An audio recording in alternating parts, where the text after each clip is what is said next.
स्वागत है आप सभी का हमारे इस शो ज्ञान सागर में। किसी कारणवश सैटरडे का जो टाइम है जो मैंने 8 बजे से रखा था वो नहीं हो पा रहा है, शेड्यूल नहीं बन पा रहा है, इसलिए मैंने इसका टाइम चेंज कर दिया और अब से ज्ञान सागर शो संडे को सुबह 8 बजे से चलेगा। तो हर संडे इसी चैनल पर आप मेरे साथ जुड़िएगा, ज्ञान सागर शो, और उसका ज्ञान का आनंद लीजिए और ज्ञान के समुद्र में हम लोग डुबकी लगाएंगे और मोती प्राप्त करने का कोशिश करेंगे। तो चलिए, तो अब से ये ध्यान रखिएगा, अब से ज्ञान सागर कब चलेगा? तो संडे को, रविवार को सुबह 8 बजे से।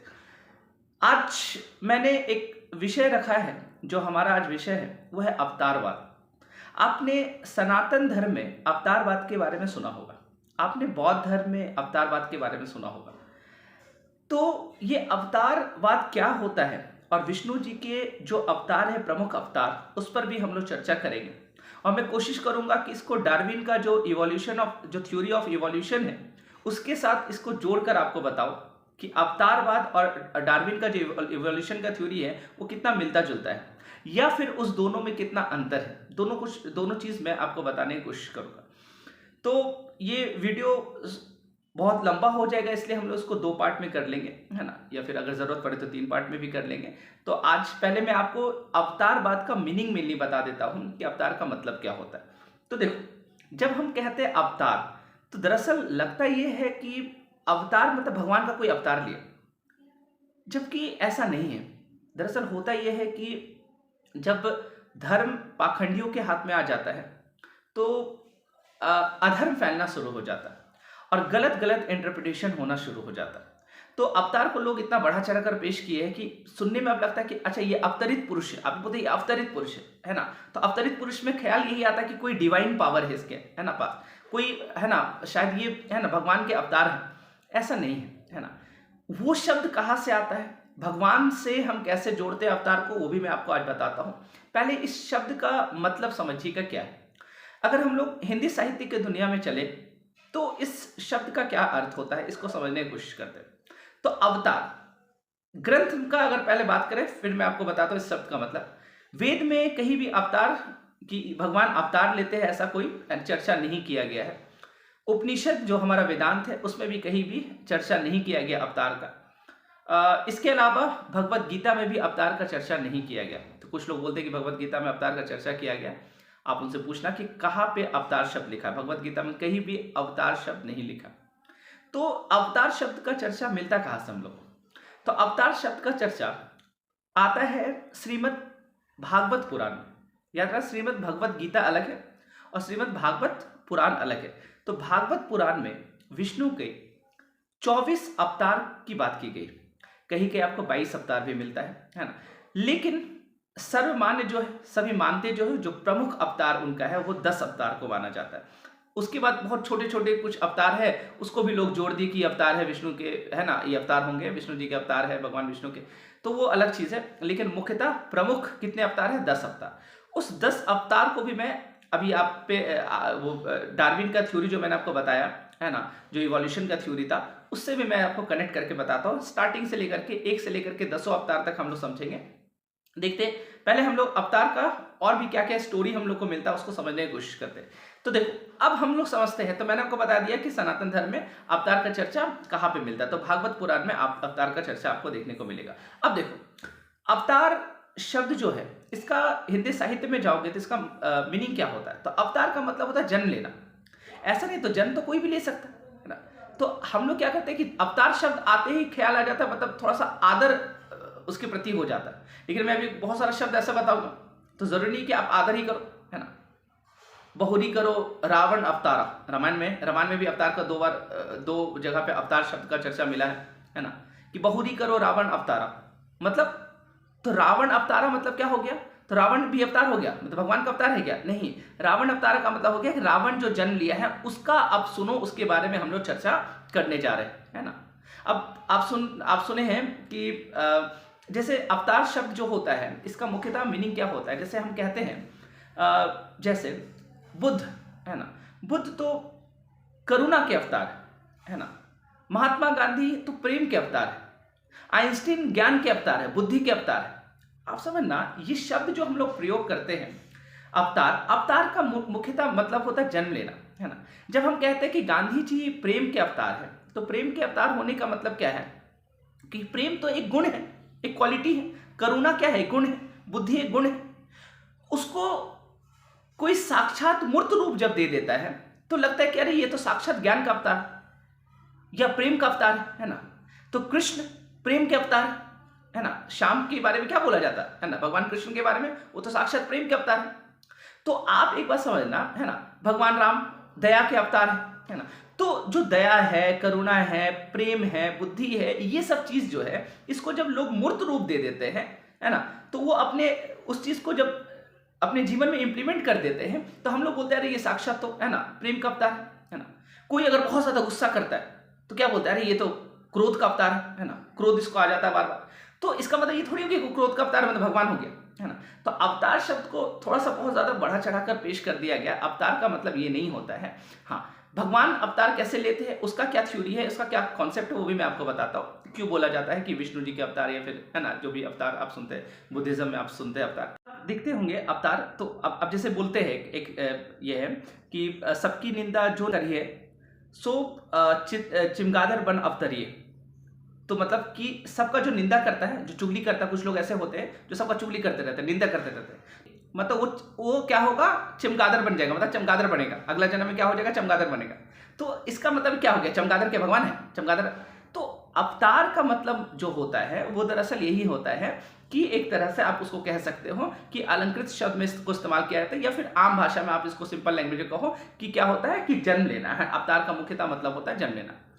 अब देखो, अवतार का जो बड़ा प्रसिद्ध कहानी हमारे यहाँ मिलता है, बहुत प्रसिद्ध कहानी है। एक कहानी ये है कि देवता और राक्षस दोनों के बीच में हमेशा संघर्ष चलते रहता था है ना, बहुत संघर्ष चलता था। और जब बहुत संघर्ष दोनों के बीच में चलता था तो देवता लोग जो थे वो उनका विवेक, उनका जो बुद्धि था वो बहुत ज़्यादा था है ना, वो लोग पढ़ने लिखने ये सब पे ज़्यादा फोकस करते थे। और राक्षस लोग जो था वो लोग के पास ताकत बहुत ज़्यादा था, मतलब शारीरिक ताकत बहुत ज़्यादा था, उसके पास मोरल शक्ति था। देवता के पास नैतिक पावर ज़्यादा था, जबकि राक्षस के पास क्या था, शारीरिक। तो अब देवता लोग अपना पठन पाठन कर रहे हैं है ना, शास्त्र का अध्ययन कर रहे हैं या शास्त्र लिख रहे हैं, तभी क्या होता, राक्षस लोग आता था, कभी कुछ पकवान बना उसको उठा के ले गया, हलवा बना उसको उठा के ले गया है ना, कुछ सोना चांदी रखा है उसको चोरी करके ले गया। अब राक्षस जब जैसे आता था देवता लोग बड़ा पूरा परेशान रहते थे। देवता को समझ नहीं आते करे क्या इसका है ना। जब राक्षस आया, बोला राक्षस आया, सब देवता भागने लगे है ना। राक्षस आया, 2-3 देवता को है ना पकड़ा है ना, उसे छीन लिया है ना। तो बहुत छीनातानी ये सब है ना करता था। तो होता ये है कि अदिति के 12 पुत्र, अदिति के 12 पुत्र, 12 पुत्र मतलब 12 सूर्य है ना, 12 आदित्य। तो सूर्य का 12 रूप है ना, 12 सूर्य है। हर महीना का अलग सूर्य माना जाता है हमारे यहाँ, ठीक है, हर मंथ का अलग सूर्य। तो चैत का अलग है, वैशाख का अलग है ना, सबका अलग अलग सूर्य। तो जो सबसे छोटा आदित्य है उसका नाम है विष्णु। समझने का बात है ना, जो सबसे छोटा आदित्य है उसका नाम क्या है, विष्णु। अब देखो विष्णु जो थे वो जब देखी ये चीज कि राक्षस आता है और सबका है ना चुरा के ले जाता है, सबको परेशान करता है, देवता में पूरा डर का एक माहौल बना हुआ है। विष्णु जी बोले कि नहीं, ऐसे काम चलेगा नहीं, करना क्या पड़ेगा, इसका सामना करना पड़ेगा। अब जब राक्षस आया फिर से लूटने के लिए, विष्णु जी ने क्या किया, उन्होंने चक्र बनाया और चक्र उठाया और चक्र उठा के दौड़ाना शुरू किया राक्षस को। राक्षस भाग रहा, राक्षस को लगा ये कौन आ गया देवता में, अभी तक तो सब डरपोक था, हम तो बलशाली थे, बहुत ताकतवर थे है ना। जो दरअसल जिसमें मोरल चीज नहीं होता है या नैतिकता नहीं होता है वो अपने आप वो बहुत घमंडी होता है ना। तो राक्षस लोग बड़ा घमंडी होते थे, उनको लगता है हमको कौन चुनौती दे दिया है ना, हमको कैसे कोई कुछ कर सकता, हम तो इतने ताकतवर है। लेकिन आप उसके सामने अगर कोई बड़ा शक्तिशाली व्यक्ति आ जाए तो फिर वो तुरंत झुक जाएगा है ना। इसलिए मोरालिटी जो होता है वो ज्यादा ऊपर होता है शारीरिक बल से। तो विष्णु जब आए तो वो क्या किए, इसको दौड़ाना शुरू किए राक्षस लोग को। अब राक्षस लोग भागना शुरू किया, 2-3 लोग का गर्दन काट दिया है ना, चक्र से मारना शुरू किया सबको। अब पूरा राक्षस जगत में जो टेररिस्ट लोग था है ना, जो दुष्ट व्यक्ति लोग थे या दुष्ट लोग थे, वही सब राक्षस होते, उन लोग के पूरा हंगामा मच गया। अब मत जाना वहां पे चोरी करने जहां पे देवता लोग हैं, या फिर वहां पे है ना छीन तानी नहीं करना। क्यों, क्योंकि वहां पे एक सबसे छोटा आदित्य जो है ना विष्णु है ना, विष्णु सूर्य का रूप है ना। तो वेद में सूर्य का रूप बताया गया विष्णु को है ना। तो जो सबसे छोटा आदित्य है वो क्या करता है, वो चक्र उठाता है और फिर सबको मारने लगता है। तो राक्षस लोग एकदम हड़कंप मच गया राक्षस के पूरा उसके पूरे टीम में। तो पूरा अब देखो क्या हुआ कि अब ये चीज पूरा इतना ज्यादा खौफ हो गया कि अब कोई भी देवता, समझिएगा बात, अब कोई भी देवता किसी राक्षस को मारा तो राक्षस बोला ये तो लगता है साक्षात विष्णु के अवतार। तो अवतार का मतलब ये होता है ना कि विष्णु, मतलब विष्णु क्या कर रहे थे, जहां पे अन्याय हो रहा था वहां पे न्याय स्थापित किए, है ना, जहां पे अन्याय हो रहा वहां न्याय स्थापित कर किए, इसलिए हम लोग ये तो साक्षात विष्णु के अवतार है ना। तो इसलिए देखिए विष्णु के अवतार का बहुत चर्चा भारत में किया गया है ना, बहुत जगह इसका बात किया गया है ना, राम जी के बारे में, कृष्ण के बारे में, मतलब उन्होंने क्या किया, आतंक को खत्म किया। तो आप एक बात समझना, जब हम भगवान का अवतार बोलते हैं या फिर बोलते हैं ये साक्षात भगवान है, ये दरअसल होता क्या है, भगवान का मतलब क्या होता है। देखो समझिएगा कि भगवान हो या राक्षस हो, ये हम ही आप में होते हैं। जब कोई लोग असंभव को संभव करते, जो असंभव लग रहा है, जो लग ही नहीं रहा कि हो पाएगा, उसको संभव करके दिखा दे, तो हमको लगता है कि ये कोई नॉर्मल इंसान तो नहीं कर सकता, ये कोई डिवाइन पावर होगा, ये अवतरित है, ये भगवान का रूप, तब उसको भगवान बना देते हैं ना। देखो आप क्रिकेट में बोलते हैं कि सचिन क्या है ना, क्रिकेट के भगवान है। तो क्रिकेट के भगवान है मतलब क्या है कि जो सोच भी नहीं कोई पाया था, सचिन ने उतना बड़ा रिकॉर्ड तैयार कर दिया, खड़ा कर दिया, तो लोग उसको क्या बोल दिए कि ये तो क्रिकेट के भगवान है ना। तो असंभव को जो संभव बना दे उनको हम लोग क्या बोलते हैं, भगवान बोलते हैं। तो आप एक बात समझना, यहां पे वही चीज, आप देखो अब इस्लाम का अगर बात करेंगे हम लोग, अरब में आप जाओ, अरब में क्या था, अब देखो हमारे ये जैसा अवतार का बात किया गया, आप उस साइड में जाओगे वेस्ट में, है ना, वहां पे प्रॉफिट का कॉन्सेप्ट चलता है, पैगंबर का कॉन्सेप्ट चलता है। अब प्रॉफिट मोहम्मद, आप समझना, प्रॉफिट मोहम्मद जो है, मोहम्मद साहब जो है, अरब में पूरा हाहाकार मचा हुआ था। अरब में होता ये था कि बहुत वहां पे व्यापारी लोग बहुत जमा होते थे, लूटकांड बहुत होता था, है ना, महिलाओं के साथ अत्याचार होता था, बहुत मतलब पूरा अंधकार, सामाजिक रूप से पूरा अंधकार था अरब।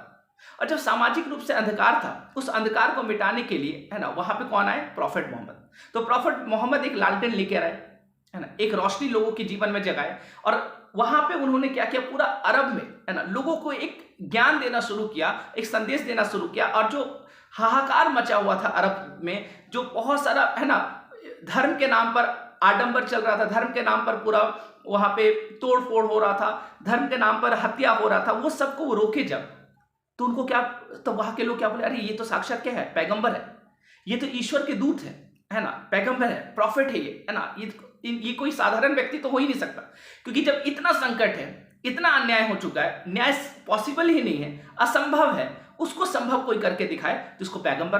अब प्रॉफिट मोहम्मद बोलेंगे भी कि नहीं मैं पैगंबर नहीं हूं, मैं मैसेंजर ऑफ गॉड नहीं हूं, पैगंबर मतलब मैसेंजर ऑफ गॉड, ईश्वर का दूत, तो मैं ईश्वर का दूत नहीं हूं, मैं पैगंबर नहीं हूं, तो भी लोग नहीं माने, बोले नहीं नहीं आप तो पैगंबर ही हो, क्योंकि ऐसा काम कोई आम इंसान तो कर ही नहीं सकता। तो आप एक बात समझना, भगवान शब्द जब हम कहते हैं, है ना, या फिर अवतरित शब्द जब हम कहते हैं, या फिर हम पैगंबर बोलते हैं, प्रॉफिट बोलते हैं, तो ये लोग ऐसे लोग हुए हैं जो असंभव को संभव करके दिखाए हैं, इसलिए हम लोग इसको क्या बोलते हैं, अवतार, और ये शब्द का हम लोग प्रयोग करते हैं। इसलिए चूंकि प्रचलित में बहुत प्रचलित शब्द हो गया अवतार, तो अवतार मतलब भगवान से जुड़ा हुआ ये अवतार होता है। अब हम लोग को विष्णु जी के 10 अवतार के बारे में चर्चा करना।